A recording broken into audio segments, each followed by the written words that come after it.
মিথ্যা কথা বললে দুনিয়াতে 5টি মারাত্মক রোগ দেখা দেয়। মিথ্যা বলাই যদি আপনার স্বভাব হয়ে থাকে তাহলে নিশ্চিত থাকুন এই 5টি রোগ আপনি জীবিত থাকতেই আল্লাহ তাআলা আপনাকে দিবে। প্রত্যেকটি ধর্মে কেন মিথ্যা কথাকে মহাপাপ বলা হয়েছে তা নিয়েই আধুনিক গবেষকরা একটি নতুন তথ্য দিয়েছে। একটি মিথ্যা কথা বললে মানুষের কি ক্ষতি হয় তারই বাস্তব উদাহরণ দিয়েছে আধুনিক সভ্যতা। এবং মিথ্যা কথা বললে যে 5টি মারাত্মক রোগ হয় তা কতটা কঠিন এবং একটা মানুষকে কোন পর্যায়ে নিয়ে যেতে পারে তারও সত্যতা তুলে ধরেছে। আপনি যদি মুসলিম হয়ে নিজেকে ধন্য মনে করেন অবশ্যই আলহামদুলিল্লাহ কমেন্ট করবেন এবং সতর্কতার জন্য ভিডিওটি অবশ্যই শেয়ার করে দিবেন। মিথ্যা কথা হচ্ছে খুবই খারাপ একটি গুনাহ। একটি মিথ্যা কথা জাহান্নামে যাওয়ার জন্যই যথেষ্ট।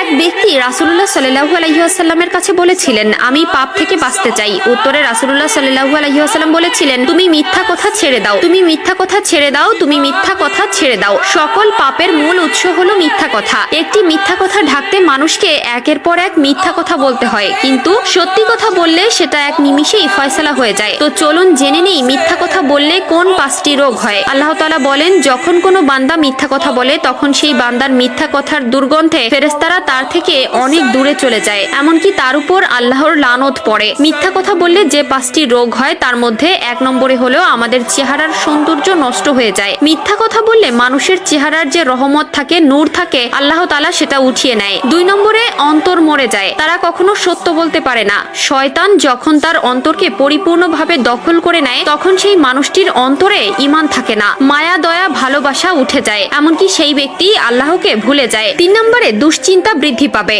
যে ব্যক্তি অতিরিক্ত মিথ্যা কথা বলে তার মধ্যে হার্ট অ্যাটাকের ঝুঁকি বাড়বে। তারা এতটাই দুশ্চিন্তার ভেতরে থাকবে যে সে নিজের উপর থেকে কন্ট্রোল হারিয়ে ফেলবে। আধুনিক স্বাস্থ্য বিজ্ঞান বলছে দুশ্চিন্তা মানুষের হার্টকে সরাসরি অ্যাটাক করে, এমনকি এই পর্যায়ে তাকে মৃত্যুর দিকে নিয়ে যায়। 4 নম্বরে স্মৃতিশক্তি লোপ পায়। যারা অতিরিক্ত মিথ্যা কথা বলে তাদের স্মৃতিশক্তি দিন দিন ক্ষয় হতে থাকে, কোনো কিছু মনে রাখতে পারে না, সবসময় খারাপ বিষয়ে মাথায় থাকে এবং ভালো বিষয়গুলো সবকিছুই ভুলে যায়। 5 নম্বর হলো মানুষের সাহায্য বন্ধ হয়ে যাবে। যে ব্যক্তি সবসময় মিথ্যা কথা বলে তার উপর থেকে মানুষের বিশ্বাস নষ্ট হয়ে যায়। সে যতই সত্য বলুক মানুষ সেটা বিশ্বাস করতে চায় না এবং তাকে সবসময় মিথ্যাবাদীদের কাতারে রেখে দেয়। কারণ মিথ্যা কথা বলতে বলতে আপনার অভ্যাস এমন হয়ে গেছে যে প্রতিটি কথাই আপনি মিথ্যা বলেন, যার কারণে মানুষ এখন আর আপনাকে সাহায্য করবে না। কোরআনের বর্ণনায় উঠে এসেছে এমন আরো বহুবিধ শাস্তির কথা, আর এসব বর্ণনার মাধ্যমে আল্লাহ তাআলা চেয়েছেন প্রিয় বান্দাদের সতর্ক করতে। জাহান্নামের এত সব বর্ণনা থাকলেও কিন্তু কোথাও আসেনি শীতল শাস্তির বর্ণনা।